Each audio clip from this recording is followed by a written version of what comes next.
ஏங்க வாழ்க்கையில் என்னதான் நமக்கு கவலை வந்தாலும் அதை நம்ம ஒரு சொந்த பந்தத்துக்கிட்ட மட்டும் சொல்லி அழவே கூடாது.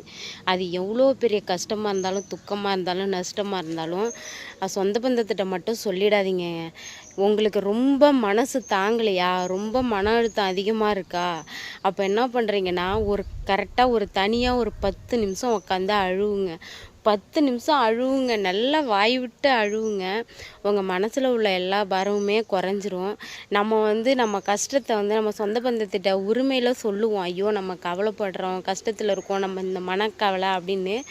ஆனால் நம்ம முன்னாடியே கேட்டுட்டு நமக்கு ஆறுதல் சொல்கிற மாதிரி சொல்லிவிட்டு, ஐயோ கவலைப்படாத, அதெல்லாம் ஒன்றும் பிரச்சனை இல்லை, அப்படி இப்படின்னு நமக்கு ஆறுதல் சொல்கிற மாதிரி சொல்லிவிட்டு அந்தாண்ட போய் என்ன தெரியுமா சொல்கிறாங்க, இவளுக்கெல்லாம் இப்படி தான் வேணும், இவளுக்கு இப்படி இல்லைன்னா இவளை கையில் பிடிக்க முடியாது, இப்படி தான் பேசும். நம்ம சொந்த பந்தம் எந்த எந்த ஏரியாவில் இருக்கிற சொந்த பந்தமாக இருந்தாலும் சரி, உங்கள் வாழ்க்கையில் இப்படி நடந்திருக்கா என்னன்னு கமெண்டில் சொல்லுங்கள் நண்பர்களே. எவ்வளோ கவலையாக இருந்தாலும் தயவு செஞ்சு ஆறுதலுக்கு சொந்த பந்தத்தை தேடவே தேடாதீங்க. 10 நிமிஷம் தனியாக உட்காந்து அழுவுங்க, நல்லா சத்தம் விட்டு அழுவுங்க, உங்கள் கவலை எல்லாம் தீந்துடும்.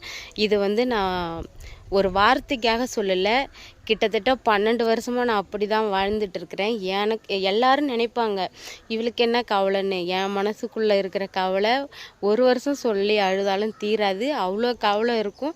ஆனால் நான் எந்த சொந்த பந்தத்திட்ட இன்ன வரைக்கும் சொல்லி அழுனதில்லை.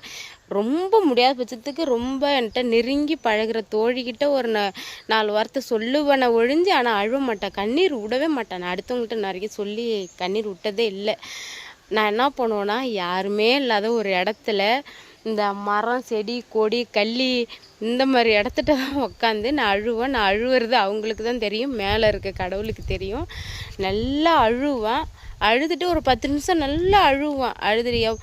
நம்ம எவ்வளோ நேரம் அழுவுனாலும் நம்மளை ஏன் அழுவுறேன்னு கேட்குறதுக்கும் ஆள் இல்லை.